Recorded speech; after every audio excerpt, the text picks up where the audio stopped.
Hello students, how are you? I hope you are safe at your home and doing your homework regularly and properly. Students, today we start chapter 10 new book के according और chapter 11 old book के according. Okay students, क्योंकि हमारा जो second और third chapter थे वो एक चैप्टर दोनों को मर्ज करके एक चैप्टर बना दिया गया है ओल्ड बुक के अकॉर्डिंग, और न्यू बुक के अकॉर्डिंग हमारा चैप्टर 10 हम कर रहे हैं और ओल्ड बुक के अकॉर्डिंग हम चैप्टर 11 कर रहे हैं। वीडियो को ध्यान से सुनना है और समझना है। Okay students, we start chapter 10 new empires and kingdoms, नए साम्राज्य और राजधानियां, राज्य। तो अब हम नए साम्राज्य और राजधानियों के बारे में रीड करेंगे।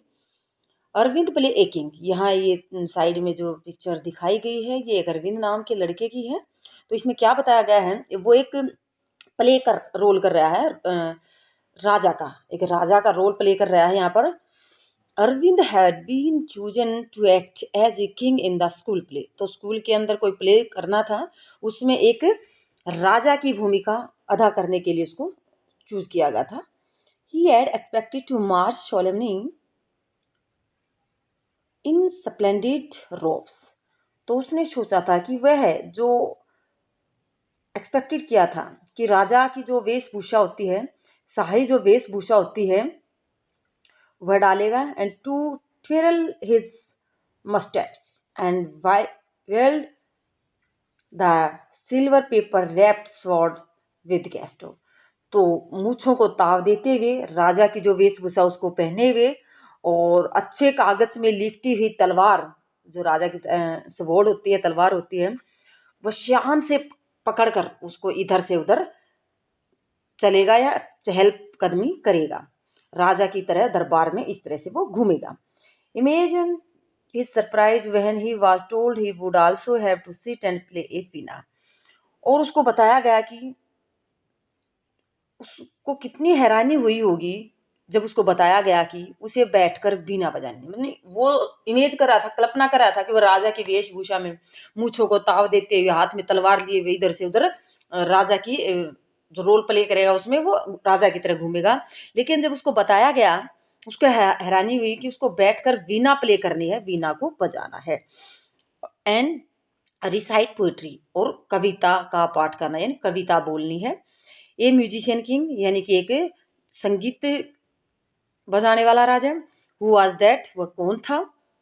ही वंडर्ड, तो यह सोचने लगा। तो आज हम उसी राजा के बारे में, ए म्यूजिशियन किंग के बारे में, जो वीणा प्लेइंग करना अच्छा लगता था जिस राजा को, और पोइट्री भी उसको अच्छी लगती थी, तो उसी राजा या किंग के बारे में आज हम स्टोरी के द्वारा रीड करेंगे। तो वो है king Samudragupta. Okay students, prashastis and what they tell us, क्या होती है प्रशस्ति। प्रशस्ति होती है किसी की प्रशंसा में, किसी के हुनर में की गई प्रशंसा को प्रशस्ति बोलते हैं, यानी कि उसकी प्रशंसा में लिखे गए जो रिपोर्ट होते हैं, रिकॉर्ड रखे जाते हैं उनकी प्रशंसा से रिलेटेड, तो वो प्रशस्तियां हमें क्या बताती हैं, उनसे हम प्रशस्तियों से हमें क्या पता चलता है। तो यहाँ हम इस लेसन से इसको अच्छी तरह से समझेंगे। Arvind was supposed to be acting as a Samudragupta, तो अरविंद जो लड़का भी हमने ऊपर पढ़ा है, गुप्त वंश का जो एक राजा था समुद्रगुप्त, उसका रोल प्ले करना था, उसका रोल प्ले करने जा रहा था कौन, अरविंद। कौन से राजा के बारे में, समुद्रगुप्त के। कहाँ का राजा था ये, गुप्त डेंसिटी का, गुप्त डेंसिटी नॉन एज गुप्त। तो famous ruler of a dynasty known as the Gupta, जो गुप्त शासन का सबसे प्रमुख फेमस प्रसिद्ध राजा या शासक था। We know about Samudragupta from a long inscriptions, Samudragupta के बारे में हमें एक लॉन्ग इंस्क्रिप्शन के बारे में हमने फर्स्ट सेकंड चैप्टर में अभिलेखों के बारे में रीड किया था, जो स्टोन पर ये होता था या वाल्स दीवारों पर होता था, ये लिखवाए जाते थे रिकॉर्ड, तो उसको बोलते थे inscriptions.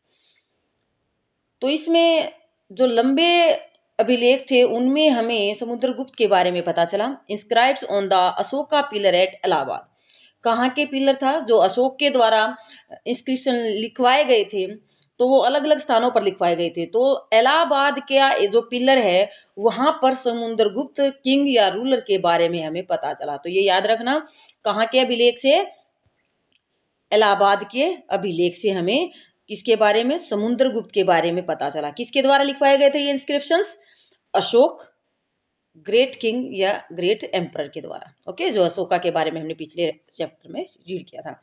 It was composed as a kavya by Harisena. वास्तव में इसको जो उसका समुद्रगुप्त का कवि था हरिसेन, उसके द्वारा यह कविता लिखी गई थी संस्कृत में। हरिसेन था एक, हरिसेन नामक कवि के द्वारा, पोइट के द्वारा कंपोज किया गया था। Who was a poet and A minister, वह समुद्रगुप्त का कवि भी था और मिनिस्टर भी था। At the court of the Samudragupta, किसके कोर्ट में, किसके दरबार में, समुद्रगुप्त के दरबार में। This inscription is of a special kind known as the prashasti. इस प्रकार के जो अभिलेख होते हैं जिसमें किसी राजा की प्रशंसा की जाती है, जो जिसमें किसी राजा का रिकॉर्ड रखा जाता है, उसको बोलते हैं प्रशस्ति। ओके बेटा, यह समझ में आया? जो अभिलेख है जो अशोक के द्वारा लिखा गया था इलाहाबाद में, इस प्रकार के अभिलेखों को प्रशस्ति भी कहा जाता है।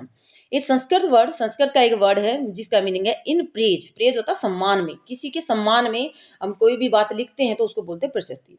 While प्रशस्ति were composed for some of the ruler who read about the chapter 9 such as Gautami पुत्र श्री सातकर्णी। तो हमने चैप्टर 9 के अंदर गौतमी पुत्र सातकर्णी के बारे में रीड किया था कि उसने अपनी माँ के अकॉर्डिंग अपना नाम रखा था, उसकी बारे में भी परिस्थिति लिखी गई थी। The become far more important from the time of the गुप्त।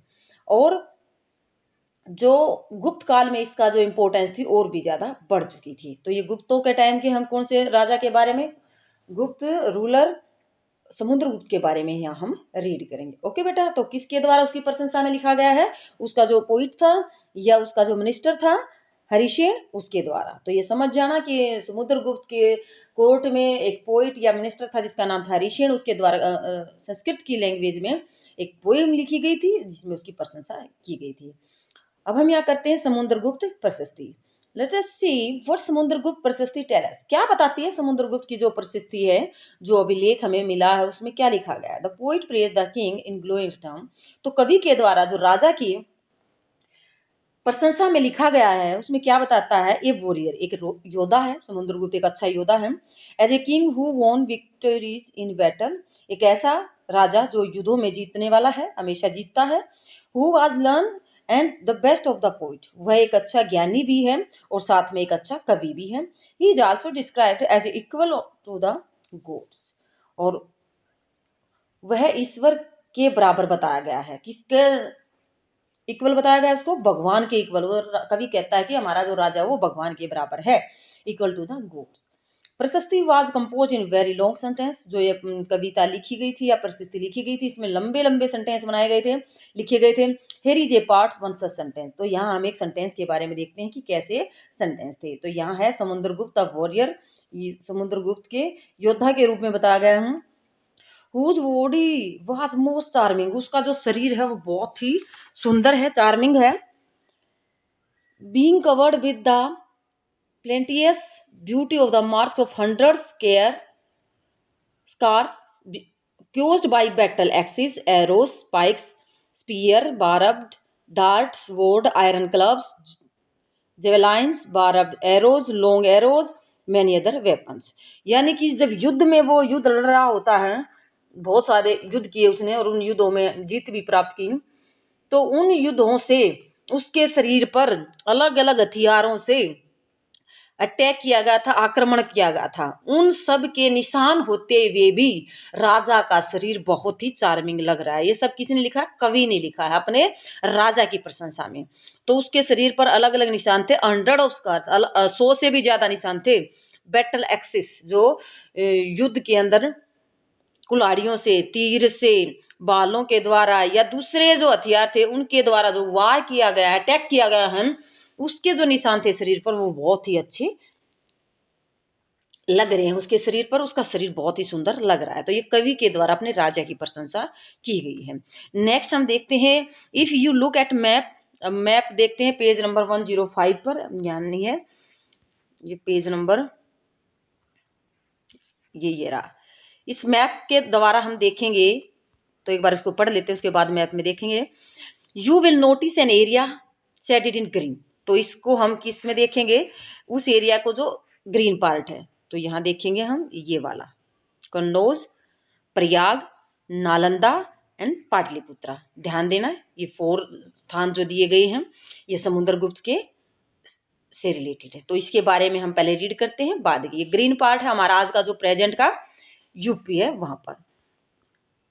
ओके तो इसमें बताया गया है, you will notice an area shaded in green, जो ग्रीन पार्ट है मैप के अंदर, you will also find a series red dots along the east coast. तो इसमें जो रेड डॉट दिखाए गए हैं, लाल निशान दिखाए गए हैं ईस्ट कोस्ट पर, जो पूर्वी किनारा वहां पर, and you will find area mark in purple and blue as well.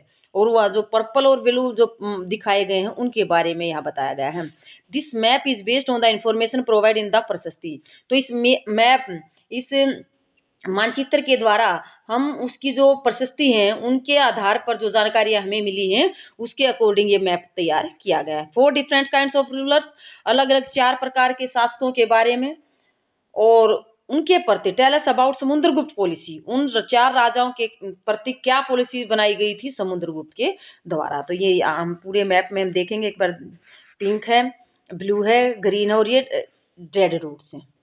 ये रेड डॉट है ईस्ट कोस्ट है, ये हमारा ईस्ट कोस्ट है, ये हमारा वेस्ट कोस्ट है। तो ये ध्यान देना। तो ईस्ट कोस्ट पर, और ये ग्रीन, ये पर्पल और ये ब्लू, ये सारे पार्ट्स पर हमने ध्यान देना है।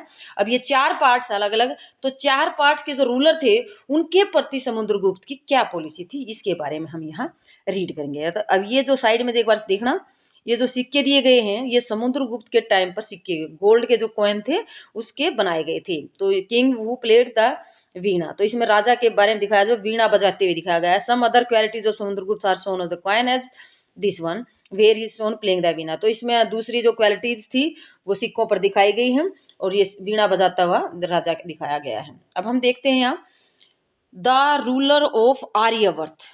तो फर्स्ट जो है वो कौन से रूलर के बारे में बात कर रहे हैं, आर्यवर्त रूलर के बारे में। एरिया सेटेड इन ग्रीन, जो ग्रीन एरिया जिसमें ऑन द मैप पे दिखाया गया है, here the 9 rulers who were uprooted, यहाँ पर 9 जो शासक थे उनके बारे में बताया गया है, जिन्हें 9 ruler who were uprooted and their kingdom were made a part of the Samudragupta empire. तो उन 9 राजाओं को हराकर, उन 9 शासकों को हराकर समुद्रगुप्त ने अपने साम्राज्य में मिला लिया। तो सबसे पहले हमने मैप में किसके बारे में देखेंगे, ये जो ग्रीन पार्ट है यहाँ 9 रूलर थे पहले, इन सभी 9 रूलर्स को अपने कंट्रोल में करके इसने अपना राज्य में मिला लिया था। फिर इसको अलग से ये जो मेन स्थान है ये अपने कंट्रोल में उसने कर लिए थे। ओके स्टूडेंट्स, ये फर्स्ट था। अब दूसरा, इसको आर्यवर्त के नाम से जाना गया। सेकंड है इसमें the ruler of the Dakshinapatha.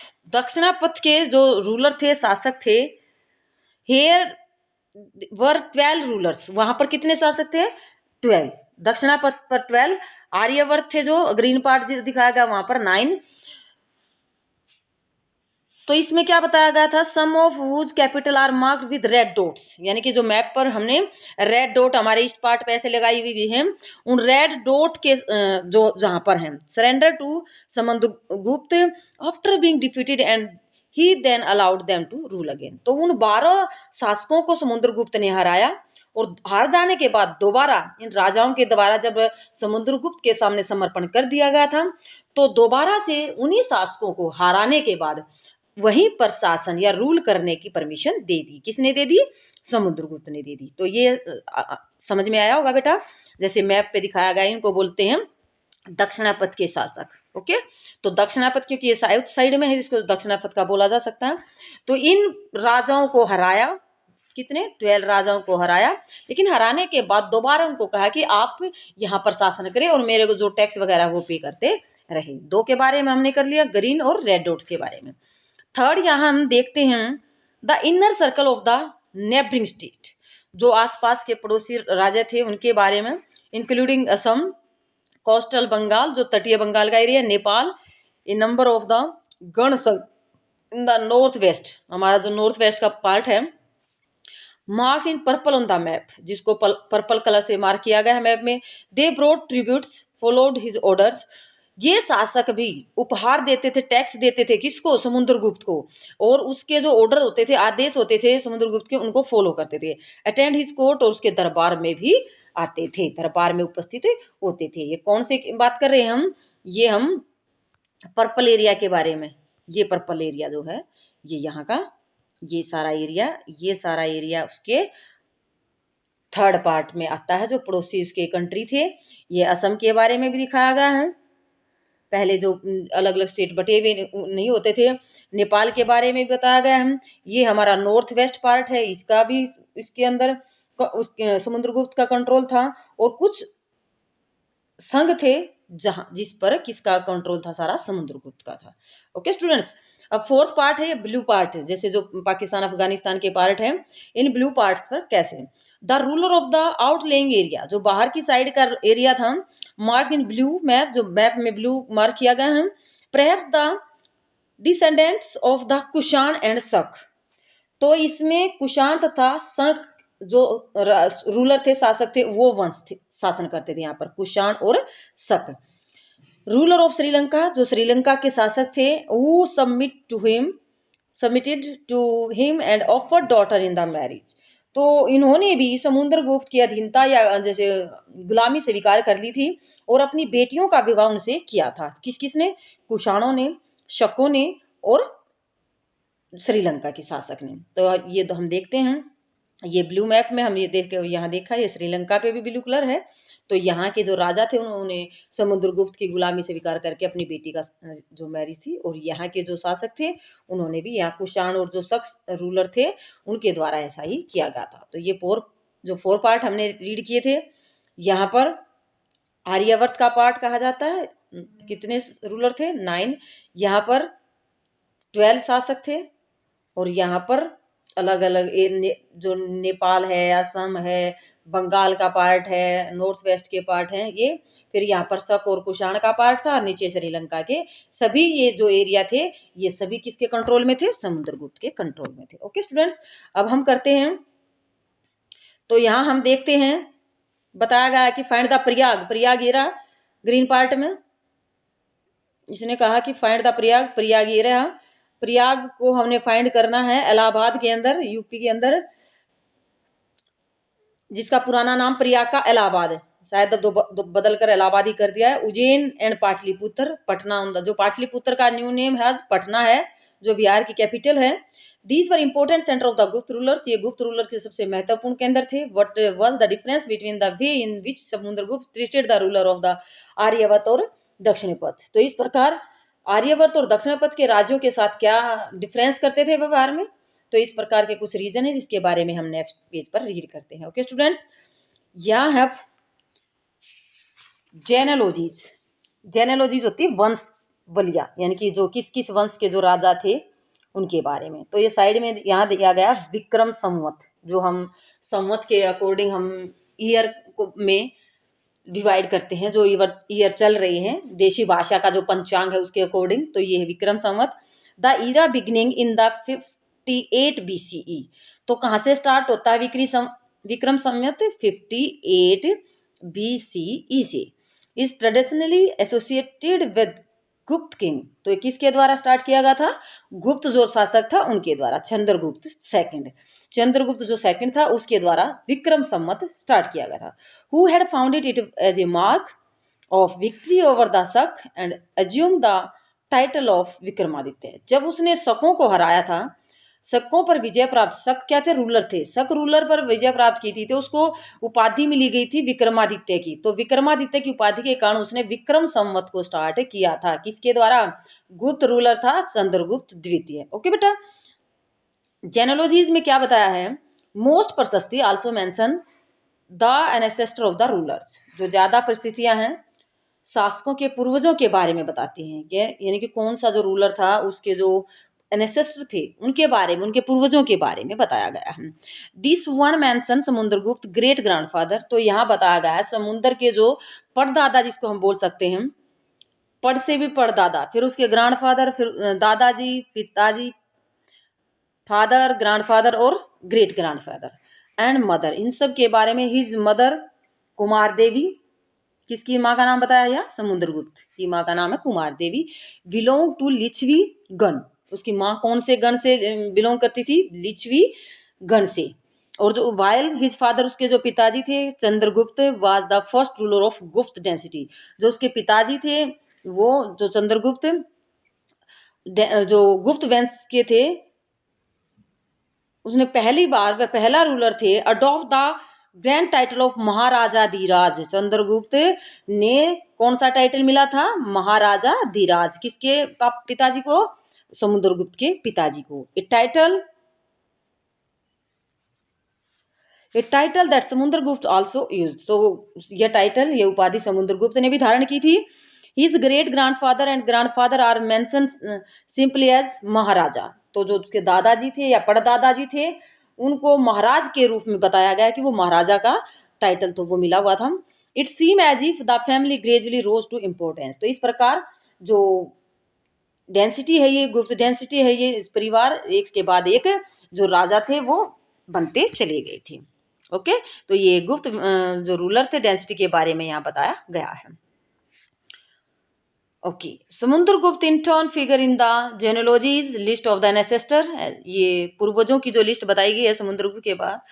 Letter ruler of the dynasty, इसके बाद में कौन उसके जो वंश के थे, उसके बेटे के बारे में हम देखते हैं। लेटर यानी कि समुद्रगुप्त के बाद सत्यजित उसका बेटा था चंद्रगुप्त सेकंड, यानी कि चंद्रगुप्त जो फर्स्ट थे वो समुद्रगुप्त के पिताजी थे। चंद्रगुप्त जो फर्स्ट थे वो पिताजी थे, और जो चंद्रगुप्त सेकंड थे ये समुद्रगुप्त का बेटा था। तो ध्यान रखना ये बेटा चंद्रगुप्त सेकंड और फर्स्ट में क्या डिफरेंस है। Who know about him from the inscriptions and coins. तो इसके बारे में जो अभिलेख हैं या जो कॉइन्स हैं, सिक्के हैं, उनसे पता चलता है। He lead an expedition to western India. तो उसने अपने शासन को किस साइड में ज्यादा बढ़ाया था? तो वो साउथ साइड में, सॉरी वेस्टर्न साइड में, पश्चिमी साइड में। वहन ही ओवरकम द लास्ट ऑफ शक, और उसने जो अंतिम रूलर था, शक रूलर था, उसको भी हरा दिया था। किसने? समुद्रगुप्त के बेटे चंद्रगुप्त सेकंड ने। According to later beliefs his this court was full of learn people. और ये बताया जाता है, यह विश्वास किया जाने लगा कि जो चंद्रगुप्त सेकंड था, उसके दरबार में जो बहुत सारे विद्वान लोग होते थे, विद्वानों से भरा होता था, full of learn peoples. About some of them you will read in chapter 11। तो अगले चैप्टर में उसके बारे में हम रीड करेंगे। अब यहाँ है हर्षवर्धना और हर्षरित। तो दूसरा जो राज्य है हर्षवर्धन, उसके बारे में यहाँ अब समझेंगे। While we can learn about the Gupta ruler from their inscription and coins. जैसे कि हमने गुप्त वंश के शासकों के बारे में इंस्क्रिप्शन में या सिक्कों के द्वारा पता चलता है। We can find out about some king from biography. इसी प्रकार हम किसी दूसरे राज्य या शासकों के बारे में, उनकी जीवनी के बारे में पता लगा सकते हैं। तो ऐसे ही हम Harshvardhan who ruled nearly 1400 year ago, जो हर्षवर्धन किंग थे, उसने कम से कम 1400 साल पहले शासन किया था। वाज वन सच रूलर, वो एक शासक था। हिज कोर्ट पोइट बाणभट्ट, उसका जो दरबार का कवि था वो क्या था? बाणभट्ट। समुद्रगुप्त के पोइट का क्या नाम था? हरिसेन। तो ये कुछ बातें याद रखना बेटा। ये हर्षवर्धन के कवि का नाम क्या है? बाणभट्ट। रोड हिज बायोग्राफी, जो उसने उसकी अपने राजा की बायोग्राफी लिखी थी, जीवनी लिखी थी, जिसका नाम है हर्षरित। हर्षवर्धन के बारे में कवि एक बुक लिखी थी जिसको बोला जाता है हर्षरित। किस लैंग्वेज में लिखी गई थी? संस्कृत में। This give us the genealogy of Harsha, जिसमें हर्षवर्धन के जीवन के बारे में, हर्षवर्धन के जीवन के बारे में बताया गया है। And with his becoming king जोंगजेंग, about whom read in chapter 9, also spend a lot of time Hearst court and left a detailed account of world। हम उस यात्री के बारे में भी यहाँ समझेंगे कि जो जोंग जेंग था, पिछले चैप्टर में हमने चाइनीज पिलग्रिम्स था, तीर्थ यात्री था, वो इसी के दरबार में यहाँ पर काफी सालों तक रहा था, चीनी यात्री था। और राजा के हर्षवर्धन के दरबार में वो काफी सालों तक यहाँ रहा था, और बाद में बहुत सारी नॉलेज जो यहाँ से वो इकट्ठा करके लेके गया था। ओके, तो यहाँ ये 2-3 बातें याद रखनी है कि जो चाइनीज पिलग्रिम्स था जॉन जेंग, वो किसके रूलिंग टाइम पे यहाँ आया था, टाइम पीरियड में यहाँ आया था? तो हर्षवर्धन में। हर्षवर्धन के जो कवि थे, पोइट थे, वो बाणभट्ट थे। उसके द्वारा किसकी बायोग्राफी लिखी गई थी? हर्षवर्धन की। कौन सी? हरिचरित्र, हर्षचरित्र। ओके बेटा। नेक्स्ट है Harsha was not the eldest son of his father. Harsha अपने पिताजी का सबसे बड़ा बेटा नहीं था।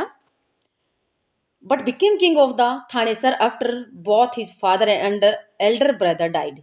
लेकिन वह थानेसर का राजा बना, थानेसर जगह का, क्योंकि उसके पिताजी की और बड़े भाई की मृत्यु हो गई थी। ओके, उसके बड़े भाई या पिताजी की मृत्यु के बाद वह राजा बना था। His brother in law was the ruler of Kannauj. उसके जो जीजाजी थे, बहन के हस्बैंड, वो कहाँ के रूलर थे? कन्नौज के रूलर थे। And he was killed by the ruler of Bengal. उसके जीजाजी को मार दिया गया था, किसके द्वारा? रूलर ऑफ बंगाल, बंगाल के शासक के द्वारा। समझ में आया? हर्ष कहाँ का शासक बना? रूलर बना थानेसर का। और उसके जो जीजाजी थे वो कहाँ के शासक थे? रूलर के। जीजाजी को किसके द्वारा मार दिया गया? रूलर ऑफ बंगाल, बंगाल के शासक के द्वारा। Harsha took over the kingdom of Kannauj. Harshavardhana के द्वारा कन्नौज को अपने अधीन कर लिया गया था। And then lead an army against the ruler of Bengal. उसके बाद उसने बंगाल पर क्या कर दिया? अटैक कर दिया। बंगाल का जो शासक था जिसने उसके जीजाजी को मारा था, उसको भी उसने अटैक कर दिया। Although he was successful in the east, वह ईस्ट का जो पार्ट था वहां पर वो सफल हुआ। And conquered Magadha and probably Bengal, वह मगध को जीत चुका था, मगध और बंगाल को भी उसने जीत लिया था। And he was not a successful elsewhere, लेकिन वह हर जगह सफलता नहीं प्राप्त कर पाया। He try to cross the Narmada, उसने नर्मदा रिवर को क्रॉस करने की कोशिश की। To march into the Deccan, किस पर हमला करने के लिए? जो डेक्कन का एरिया है उस पर हमला करना चाहा था। But he was stopped by a ruler belonging to the Chalukya, उसको रोक लिया गया उस एरिया में आक्रमण करने से। किसके द्वारा रोका गया? चालुक्य डेंसिटी पुलकेशियन सेकंड, जो पुलकेशियन सेकंड थे, चालुक्य वंश के राजा थे, उसके द्वारा हर्षवर्धन को रोक लिया गया था। ओके स्टूडेंट्स, ये था हर्षवर्धन के बारे में। बाकी हम कल करेंगे, ये वीडियो आज की लंबी हो जाएगी। वीडियो को ध्यान से सुनना है और समझना है। ओके, थैंक यू बेटा।